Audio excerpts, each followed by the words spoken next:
Hi everyone, welcome to 10 Minutes to Hired, where we bring you inside information from top companies to help you ace your interview.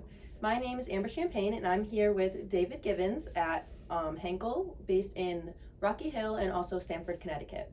I just wanted to start off by saying that this is going to be less of an overview and more of UConn specific on what they can do the night of when they're preparing for an interview the next day. A more generalized interview of resumes and hiring will be posted on the School of Business Career Development website and on the newsletter. So first, I kind of just wanted to ask if you can just give a brief overview of the company and what makes it unique. Yep. So Henkel is a company that is in two different businesses. We have consumer goods, which a little bit more specifically is beauty care products, so brands such as Dial soap, or laundry and home care, so laundry detergent such as All, Persil, or fabric softener or Snuggle.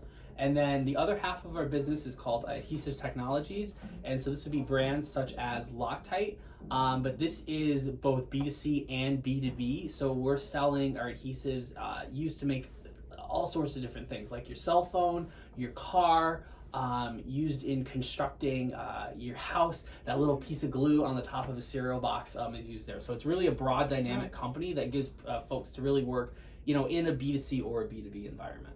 Thank you. You're welcome. Is there anything that you think students tend to misunderstand about the industry? Yeah, so I think on the B2C side, I think they tend to think it's super glamorous, and it's got its ups and downs and its challenges. On the adhesive side, I think people often think industrial is not quite as fun as exciting, but you would be surprised to learn that no matter what role you do, you really get to work on exciting and cool projects and impact a lot of different other products that other companies make, even though you're working with adhesives. Perfect. Thank you. Now I'm just going to ask a few questions that's just going to help UConn students prepare specifically for an upcoming interview. So what should they do to best prepare and kind of stand out in an interview? Yep.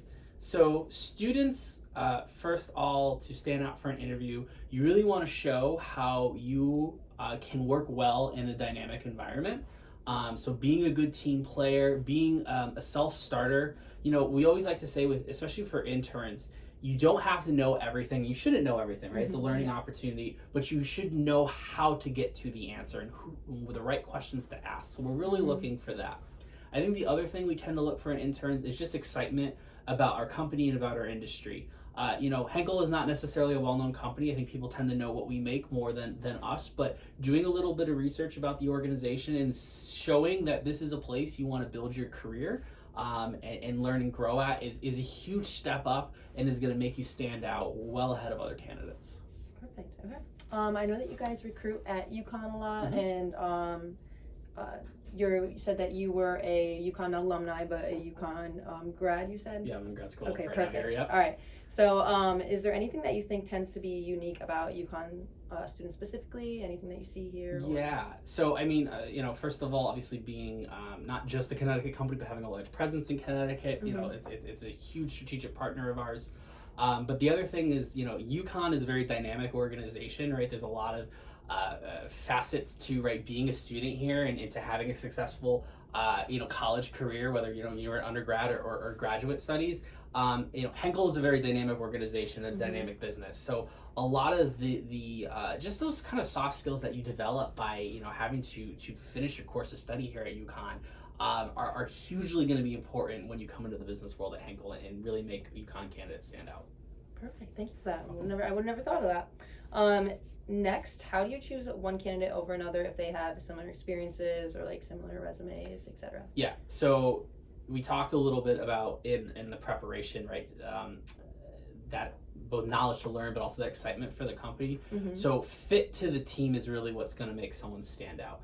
All things equal, right? If I have someone who, to your point, is equal, but one is a better fit and they just show more of excitement to the company, they're more willing to learn, they're more willing to be involved, I'm more likely to choose them. And in fact, I would go a step further in saying, even if I have a candidate who maybe has lesser on the hard skills, but I just think is more adapted to learning and to growing and kind of fit versus one who maybe has more hard skills, but I'm probably going to pick the one who's going to be a better fit. So it's really about showing your willingness to learn, your willingness to engage in our industry, in our company. No matter where in the company you end up, it's like I said, it's big and vast, so there's different areas.